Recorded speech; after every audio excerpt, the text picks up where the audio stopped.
नहीं करते थे। आजकल माना जाता है लोग ज़्यादा लॉजिकल बातें करते हैं, लेकिन उसके साथ ये भी माना जाता है कि अगर कोई बहुत आस्तिक व्यक्ति है तो वो लॉजिकल बातें नहीं करता होगा, बड़ा लॉजिकल नहीं होगा। तो ये बात कहाँ तक कितनी सही हो सकती है? दिक्कत यह है कि हम आस्तिक और नास्तिक को ब्लैक एंड व्हाइट में देखते हैं, डाइकोटमी में, कि ये नास्तिक, ये आस्तिक। अब सच देखेंगे तो पूरा एक स्पेक्ट्रम है जिसमें घोर नास्तिक से लेके घोर आस्तिक के बीच में कई लेवल्स आते हैं। घोर नास्तिक वो है जो बोलता है कि ईश्वर है ही नहीं, मैं दावे से कहता हूं ईश्वर नहीं है। घोर आस्तिक वो है जो ईश्वर को मानता है और जो ईश्वर की धारणा मानता है उसमें पूरा यकीन रखता है।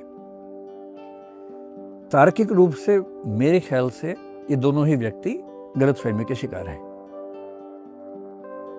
जो साइंटिफिक टेम्पर का आदमी होगा, तार्किक व्यक्ति होगा, वो इनके बीच में होगा। बीच में कैसे हो सकता है?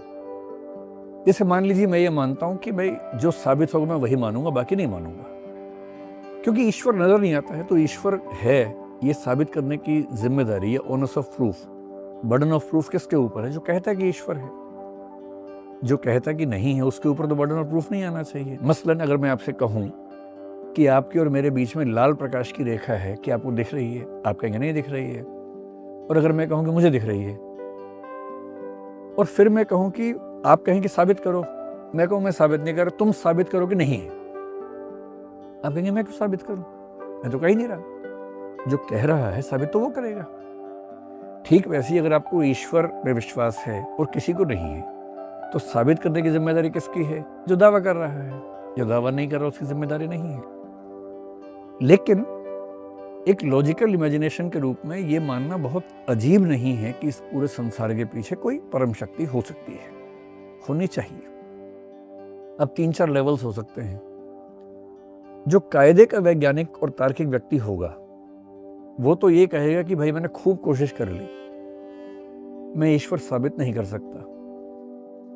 और जिन लोगों ने ईश्वर को साबित करने की कोशिश की है, मैंने उनके प्रमाण पढ़ लिए, उनके आर्गुमेंट्स पढ़ लिए, वो भी बहुत मीनिंगफुल है नहीं। जिन्होंने ईश्वर को खारिज करने के प्रमाण दिए हैं वो भी मीनिंगफुल नहीं है, सच में नहीं है। तो मैं बटा हुआ हूं, मैं परेशान हूं, मैं बेचैन हूं कि ईश्वर है या नहीं। अब मेरे पास 2 ऑप्शंस हैं, या तो मैं हड़बड़ी में इनमें से एक फैसला मान लूं, या मैं कहूं कि जब तक फैसला नहीं होगा मैं वेट करूंगा।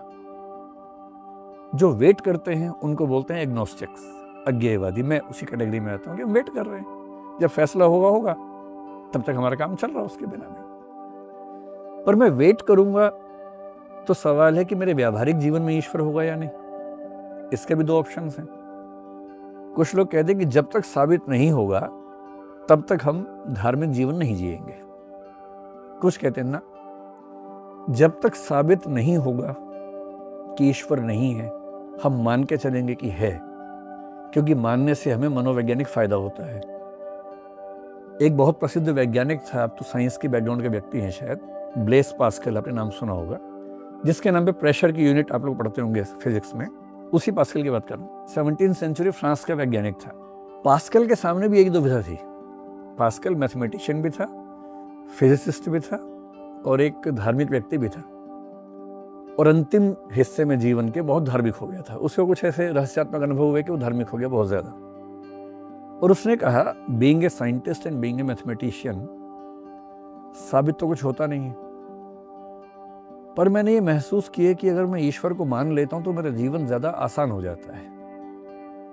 फिर एक आर्गुमेंट भी दिया कि अगर ईश्वर है और मैंने नहीं माना तो बाद में दंड मिलेगा, नहीं है और मान लिया तो कोई नुकसान की बात नहीं है। तो कॉस्ट बेनिफिट एनालिसिस में ईश्वर को मानना बेहतर बात है, तो मान लेते हैं। उसने माना। 19वीं सेंचुरी के अंत में, 20वीं सेंचुरी की शुरुआत में अमेरिका में एक व्यक्ति हुए, विलियम जेम्स, अमेरिकन साइकोलॉजी के फादर माने जाते हैं। और विलियम जेम्स पर बुद्ध का भी असर हमें दिखता है, क्योंकि बुद्ध ने कहा कि आत्मा नहीं है, चेतना की का प्रवाह है, स्ट्रीम ऑफ कॉन्शियसनेस है। ये बात जेम्स ने भी कही। विलियम जेम्स ने सेम बात कही कि ईश्वर है या नहीं हम साबित ना कर पाए हैं, ना कर पाएंगे। पर जब साबित ना ये हो रहा है ना वो हो रहा है, तो फिर मैं क्या देखूंगा? वो प्रैग्मेटिक फिलोसफर है। प्रैग्मेटिज्म का मतलब है कि जो व्यावहारिक रूप से फायदे में है उसको मानेंगे। उसने कहा, मैं मनोविज्ञान का प्रोफेसर भी हूँ, विद्यार्थी भी हूँ, और मैं मानता हूँ कि ईश्वर को मान लेने से सुकून, शांति, विनम्रता ज़्यादा होती है। तो जब साबित होगा कि नहीं है तब का तब देखेंगे, तब तक के लिए मैं मानना चाहता हूँ, मैं मानूंगा। ऐसे लोग भी, आप इनको इलॉजिकल नहीं कह सकते हैं। तो लॉजिकल व्यक्ति ऐसा नहीं होता कि रेडिकल एथीस्ट होगा या रेडिकल थीस्ट होगा।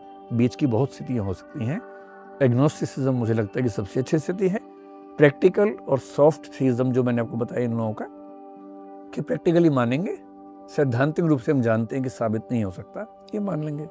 कुछ लोग संदेह में रहते हैं, जैसे डेविड ह्यूम रहा, संदेहवादी होते हैं, वो भी अच्छे हैं। वो खारिज नहीं कर रहे, सिर्फ ये कह रहे कि मुझे डाउट है, मैं स्केप्टिकल हूँ, मुझे क्लैरिटी नहीं है, और जब तक क्लैरिटी ना मिले मैं कैसे मानूं। जो घोर ईश्वरवादी हैं उनमें से बहुत लोग ऐसे जो तार्किक नहीं हैं।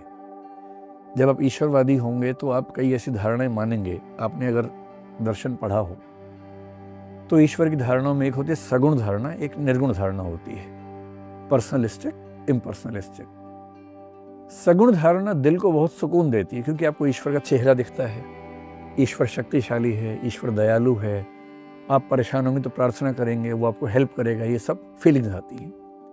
तो इमोटिवली बहुत सपोर्ट करता है। पर जब आर्गुमेंट्स की बात करेंगे तो उसको बचाना बड़ा मुश्किल हो जाता है वहाँ पर, क्योंकि इतने डिफिकल्ट आर्गुमेंट्स हैं कि सगुण ईश्वर को बचाना बड़ा मुश्किल है। और लगभग सभी धर्मों में ईश्वर सगुण है।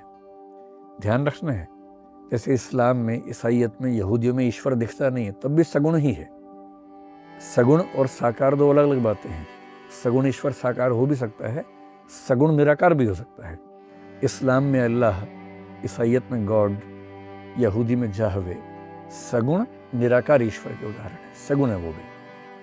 तो जो ईश्वर को मानना चाहता है पर लॉजिकली कंसिस्टेंट रहना चाहता है कि मुझे लॉजिकली कोई परेशान ना कर सके, उसे फिर शंकराचार्य और हीगल का रास्ता चुनना पड़ेगा।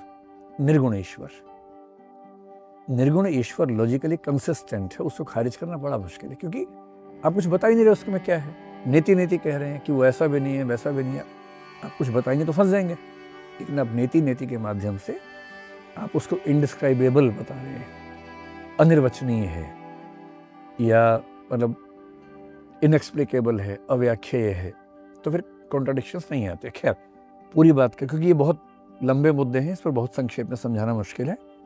पर संक्षेप में आपके प्रश्न का जवाब ये है कि तार्किक व्यक्ति नास्तिक होगा, ये जरूरी नहीं है। अगर कोई व्यक्ति घोर नास्तिक है तो ज्यादा संभावना है कि उसका तर्क एक सीमा के बाद आके चुक जाता है। अगर कोई व्यक्ति घोर आस्तिक है तो भी उसका तर्क एक सीमा के बाद आके चुक जाता है। जो तार्किक व्यक्ति होगा, चाहे वो आस्तिक हो चाहे नास्तिक हो, वो ये मान के चलेगा कि अंत में कुछ और साबित